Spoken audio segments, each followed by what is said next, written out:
안녕하세요. 여러분들의 피부를 살리는 지니 원장의 피부톡톡입니다.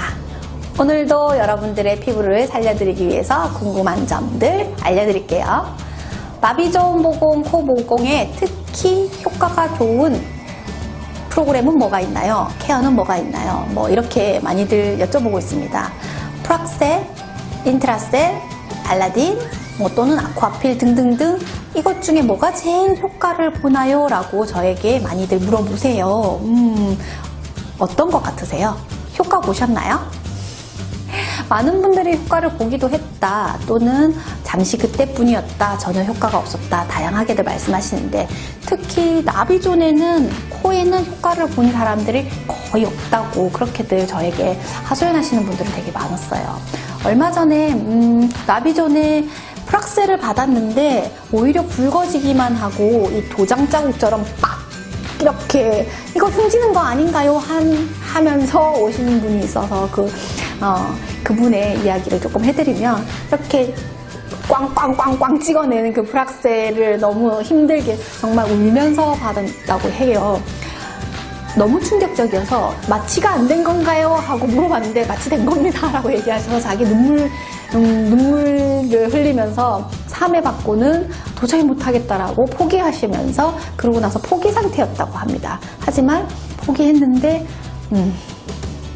포기를 했다가 남자친구가 생겨서 남자친구가 자기보다 피부가 더 좋았대요. 그래서 다시 이렇게 나 이렇게 놔두면 안 되겠다라는 불꽃 같은 심장으로 저희를 폭풍 검색하셔서 저를 찾아오셨더라고요.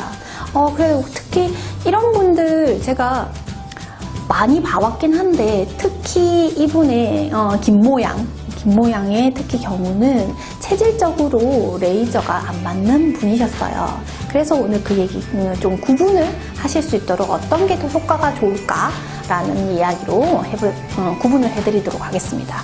또는 나에게 맞는 프로그램을 선택하기 전에 어떤 걸 체크해야 될지를 알려드리도록 하겠습니다.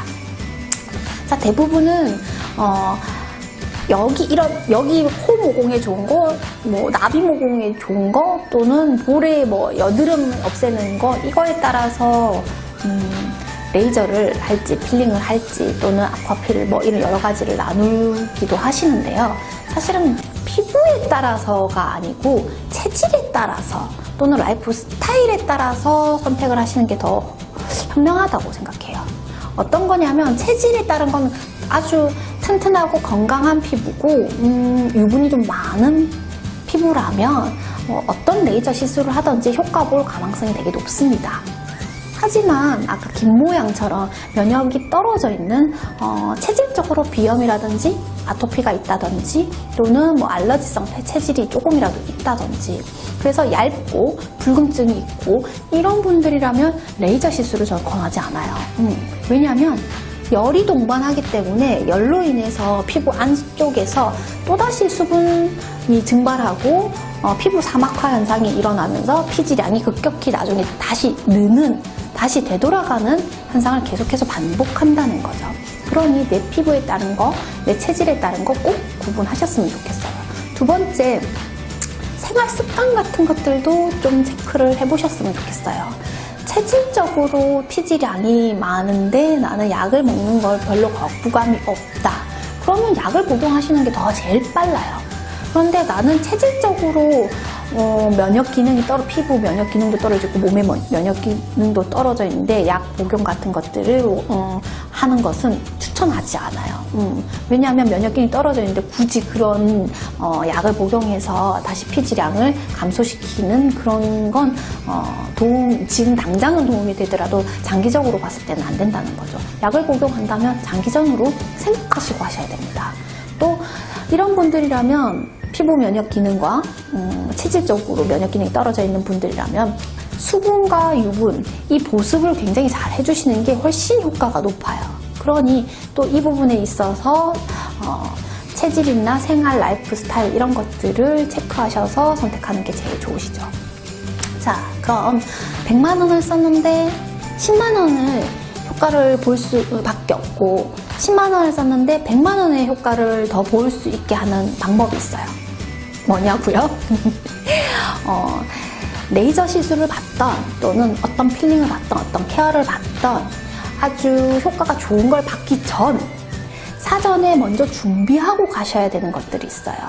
그게 핵심 포인트인데요. 첫 번째 꼭 중요한 것만 알려드린다면 먼저 어떤 관리를 받던 일주일 이상은 수분을 유지하고 가시는 게 제일 좋으세요. 수분을 빼앗기고 건조한 상태로 가시면 안 된다는 거예요. 그럼 효과가 굉장히 떨어집니다. 오히려 안 좋은 현상들이 더 많이 생길 수도 있어요. 그리고 두 번째, 받고 난 뒤, 케어를 받고 시술을 받고 뭐 어떤 것들을 받던 그러고 난 직후 이후에 일주일 이상도 수분 관리를 굉장히 많이 해주셔야 돼요. 내가 관리 받았으니까 그날 다 받았어 땡, 이건 아니에요. 이건 아니에요. 레이저를 받던 필링을 받던 어떤 관리를 받던 이걸 유지시키는 게 더 중요하잖아요. 다시 돌아가면 안 되잖아요. 그러니 수분 관리를 해서 얘를 보존할 수 있도록 수분과 이 상태를 보존하실 수 있도록 하는 게 굉장히 효과를 높이는 방법입니다.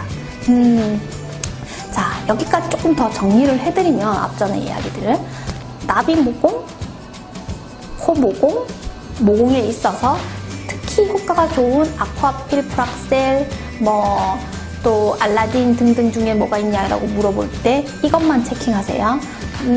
피부 체질에 따라서 건강한 피부인지 면역 결핍이 있는지에 따라서 레이저를 할 것인지 채워주는 케어를 할 것인지를 선택하시면 됩니다.